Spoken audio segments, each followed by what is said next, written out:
15 dias atrás, eu chegava ao Recife e completava minha primeira travessia do Atlântico em solitário.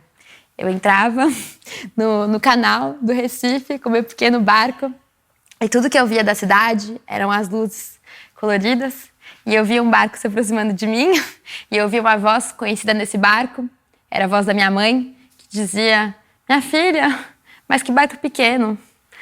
Depois de uns 15 minutos, eu comecei a me aproximar do cais, da marina, lancei os cabos, fui amarrar o barco, abracei minha avó, minhas irmãs, minha família. Eu estava muito feliz.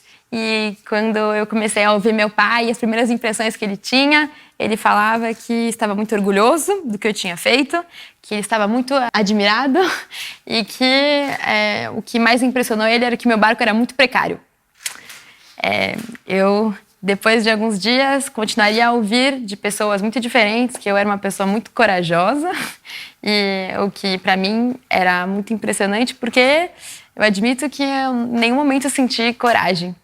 Eu não senti coragem quando eu tinha comprado meu barco um ano atrás, na Noruega. Era um barco antigo, durante um mês eu prepararia ele da maneira como eu podia, com conhecimentos que me faltavam, com a ajuda de um amigo que eu tinha acabado de conhecer. Eu não senti coragem quando eu mantive o plano da viagem em segredo até dos meus próprios pais, da minha própria família, porque naquela hora eu não era capaz de ouvir alguém que me desaconselhasse, alguém que me desencorajasse. Eu não senti coragem quando eu atrasei muitas vezes a partida, sempre passando para o dia seguinte, porque eu não me sentia pronta. Eu não senti coragem na primeira noite que eu passei navegando em solitário, quando eu bati numa pedra, porque eu ainda não tinha aprendido a dormir e acordar em menos de 20 minutos. Também não senti coragem quando eu passei numa região na costa do Portugal, onde haviam orcas que atacavam veleiros, nem quando eu fui em direção às Canárias, sabendo que existia um vulcão em erupção, nem quando eu via a previsão meteorológica e chorava de pavor das ondas grandes e dos ventos fortes que estavam sendo anunciados. E eu acho que foi justamente por eu nunca ter sentido essa sensação de coragem que eu pude fazer essa viagem. Eu acho que se eu soubesse, antes de ter partido, que eu encontraria os desafios que eu encontrei, talvez eu nunca tivesse deixado o porto. E talvez eu nunca tivesse descoberto que eu era capaz de vencê-los. Eu sinto que durante essa viagem eu aprendi muitas coisas e uma das coisas foi recomeçar a reconhecer do que exatamente eu precisava ter medo. Então, tornei os medos muito abstratos que eu tinha de tempestades, de mar ruins, em coisas um pouco mais concretas. Mas não eram as ondas que deveriam me assustar, eram ondas de direções específicas e de tamanhos específicos, e enquanto eu estivesse indo para um caminho específico. Acho que uma das graças de navegar em solitário, de deixar o porto, é que uma vez que a gente parte, a gente não tem como desistir. Houve um momento em que eu pensei em fazer isso. Eu estava quase na linha do Equador, eu tinha vindo de períodos de longas calmarias e, de repente, eu entro embaixo de uma nuvem escura, muito pesada, que trazia ventos muito fortes, chuva muito forte, eu não via nada ao redor e as ondas começaram a crescer. Eu chorava de medo e naquele momento eu queria, com todas as minhas forças, sair de lá. Eu não queria continuar naquela situação que me assustava muito. Eu não queria continuar diante daquelas ondas que estavam sempre alagando o barco.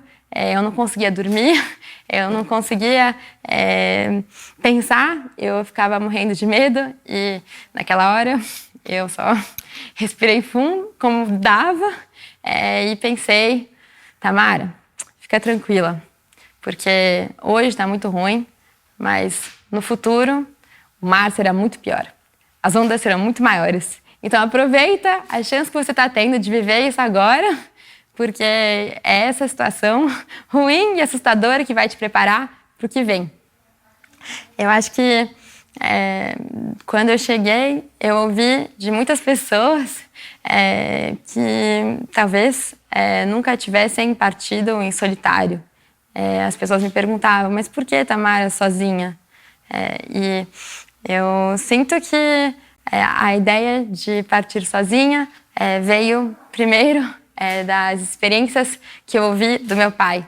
Quando eu era criança, eu tive a chance e o privilégio de poder ouvir histórias de homens do mar. Meu pai me punha para dormir e falava sobre os animais gigantes que acompanhavam o barco dele nas navegações. Ele falava sobre os pedaços de gelo que flutuavam, que eram maiores do que catedrais. Ele falava sobre os ventos que eram muito fortes, tão fortes que podiam carregar corpos de pessoas. E eu ficava ouvindo o som do vento que entrava pela janela, vendo as ondas que se formavam no lençol e imaginando um dia, talvez, ter a chance de também poder navegar em solitário.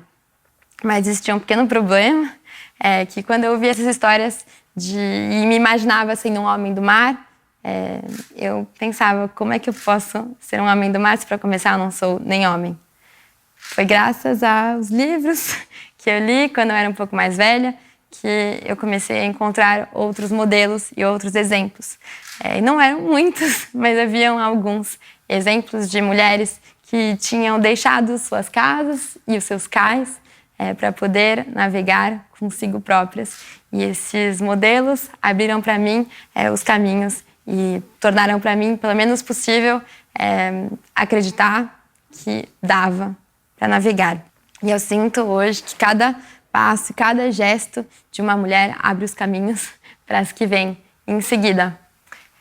Na época que eu estava saindo da Noruega, a minha avó me deu uma sugestão. Ela falou, mas Tamara, por que você não leva 2 idiotas no seu barco? E eu não pensei muito e respondi que se eu podia navegar com 2 idiotas, eu também podia navegar comigo mesma. Eu não sou muito grande, talvez dê para ver pela imagem. Eu não sou muito forte também. Eu não sou a pessoa mais inteligente, ou mais capaz, ou mais experiente que tem. Mas, ao mesmo tempo, o mar ele não se preocuparia com o meu tamanho. Para o mar não importa a minha força. Para o mar não importa a minha experiência. O mar seria impossível para os humanos se nós não tivéssemos inventado objetos para poder cruzá-los. Se nós não tivéssemos inventado barcos para poder navegar sobre as ondas e poder habitar o deslocamento. Então, eu contaria com o meu barco até o fim. Houve momentos em que uma mão a mais fez falta para apertar um parafuso. Tinha vez em que um par de olhos teria me ajudado a evitar alguns perigos. Eu sabia que uma pessoa mais acordada poderia dividir os períodos que eu tinha que passar a noite de pé por 2. E eu sinto que é só quando a gente navega em solitário que a gente tem a chance de descobrir que com as nossas mãos, com a nossa cabeça, com os nossos olhos e as nossas limitações, a gente pode ir mais longe do que a gente pensa. Quando eu saí do Cabo Verde, eu estava com o vento a favor e na proa do barco tinha uma vela enorme que tem a forma de um balão. Essa vela, ela é uma vela muito sensível e houve um momento em que eu fui dormir e durante os 20 minutos onde eu dormia, a vela foi se enrolando no cabo de aço que fica na proa do barco e foi fazendo um nó. E quando eu acordei, tinha aquele nó feito e eu não tinha jeito de desfazer ele da altura do barco, eu precisava subir. Era muito assustadora a ideia de subir no mastro. Enquanto eu escalava, eu via os meus pezinhos pendurados em cima da água. E eu sabia que se eu tivesse feito o nó errado, eu tinha chance de cair. E que se eu caísse do barco, ninguém viraria o barco para me buscar. Quando eu chego na altura do nó, eu começo a desfazer ele e eu tremia de medo, eu suava, eu sentia muito pavor. E foi uma hora, eu levei 1 hora para desfazer esse nó e foi um momento, talvez um dos momentos mais assustadores da minha viagem, onde eu percebi que dentro de mim haviam muitas versões de uma pessoa só. Havia aquela pessoa que é mais determinada e havia aquela mais medrosa. Eu tinha a mais preguiçosa e a mais proativa eu tinha a mais tímida e a mais teimosa. Haviam todas aquelas múltiplas Tamaras dentro de mim que eu precisava gerir naquela hora, para que algumas, em detrimento de outras, tomassem o comando da operação. Eu desfiz o nó e desci com a vela embaixo do braço, solta e inteira.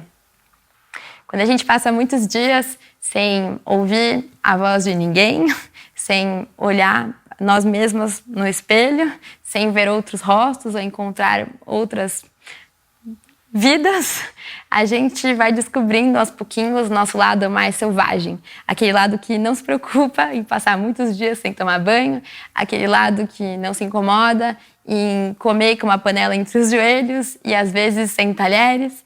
A gente vai descobrindo que o nosso corpo ele é um instrumento muito mais complexo e muito mais capaz e que ele tem muitas mais maneiras de ser do que aquelas que a gente usa todos os dias. Isso foi uma descoberta importante para mim. E alguns dias depois, quando eu já tinha abraçado os meus pais, a minha avó, a minha família, quando eu já tinha encontrado com outras pessoas e falado sobre a viagem, eu continuaria ouvindo que meu barco era pequeno, que ele era frágil, que ele era lento, mas eu sabia que eram justamente essas limitações do meu barco e as minhas, a minha grande escola. E assim como uma criança que cresce, em algum momento eu precisarei deixá-la. E as lições aprendidas ficarão comigo e são elas que me levarão mais longe e me trarão de volta inteira e em segurança nas travessias que virão. Essa viagem redefiniu a cartografia dos meus medos, da minha coragem, da minha solitude e da minha solidão. Foram 3 meses de navegação entre a Noruega e o Brasil, onde eu parei em países onde eu nunca tinha pensado estar. E eu fiz os nomes dos lugares começarem a ganhar cheiro, a ganharem cor, a ganharem endereços e pessoas para quem voltar. Obrigada.